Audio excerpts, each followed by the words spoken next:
this time, we have offensive lineman Nick Krahe. Questions for Nick? Greg? So Nick, just start off by evaluating the growth of the offensive line. I mean, obviously there are times that there have been struggles. You guys, do you think you're getting better? Where are you guys as a group? Yeah, I think just trying to improve every week is a big thing for us, and gelling together. It's definitely hard on the offensive line to do that, but especially with a new group.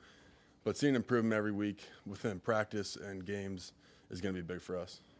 Where do you still have to get better at, do you think? I think just all around, honestly. There's 5 people on the line, and everyone needs to get better.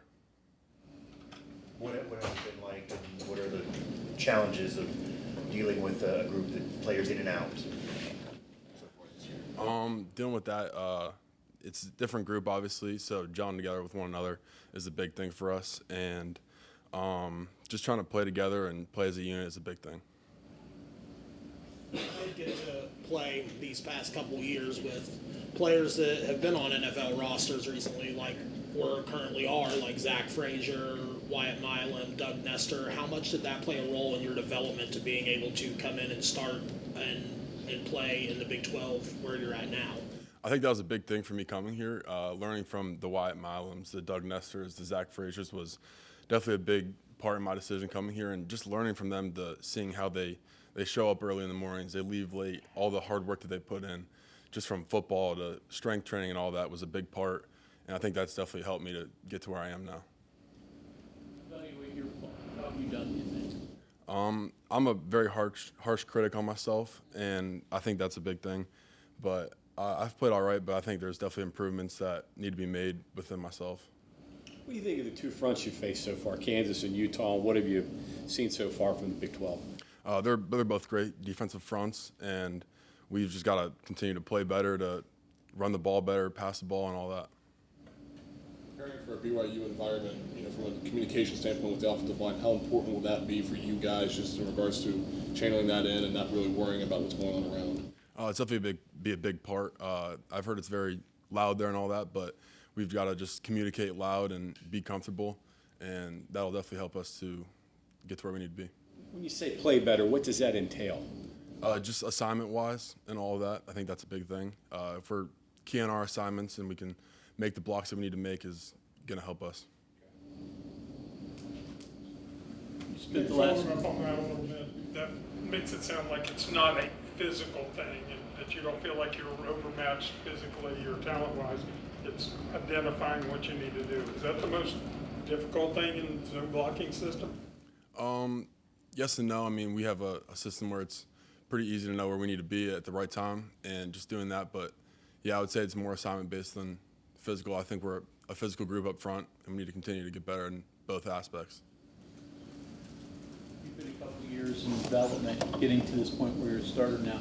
When you came in, did you realize how much bigger, stronger, more mentally ready you had to get on the field? Yeah. Or did you know? Definitely. I mean, you're playing against kids that are way bigger, stronger than you. They've been in college for multiple years and come out of high school. I mean, in high school you can kind of just get away with things that you can't get away with at the college level, and I think that's a big thing for offensive linemen. What can't you get away with? I mean, is it hand placement, footwork? What is it that you found that really helps you the most? Technique, hand placement, foot placement, all that is definitely the biggest thing that you can't mess up on.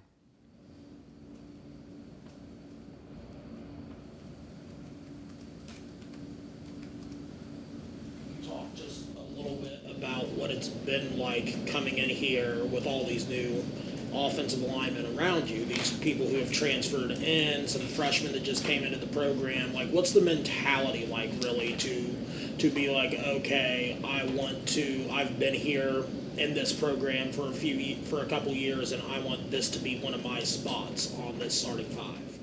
I think just being a leader. I've always kind of been, like in high school, I viewed myself as being a leader of the group up front, and I've kind of tried to take that with me as I've got to this level. I mean, I've been here for 3 years. I know how it works, and I think that's a big thing for me. What stands out to you about BYU's defensive front? They're a great front. They move around a lot, and I'm looking forward to the challenge, and we just gotta play well. In terms of becoming a leader and being a leader, was that something you were already kind of comfortable with? Because, as was mentioned, you were behind some NFL talent in past year that they were the leader. But were you comfortable? Did you have to learn something from them? Did you have to adjust your mentality around the building this year to be more the leader?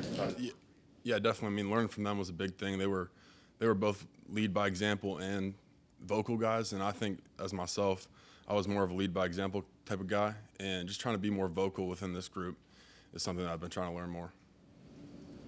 Changing to Rich's scheme, once you know, adapting from one to the other, how hard was that, and what were the difficult aspects of it? We had some hard times in the spring, but I think just continuing to practice every day and get better at the things that he wanted to see out of us was a big thing for us, and yeah.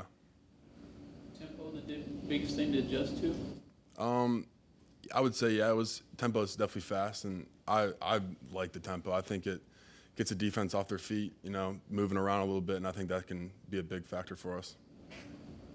Can you talk a little bit about some of the challenges of just like getting a group like this where you have so many transfers and you're, you know, now even rotating in 6th, 7th, 8th guys in there, like just getting the chemistry together and getting them to gel, because that's a big thing with an offensive line is just having the chemistry and like the cohesion.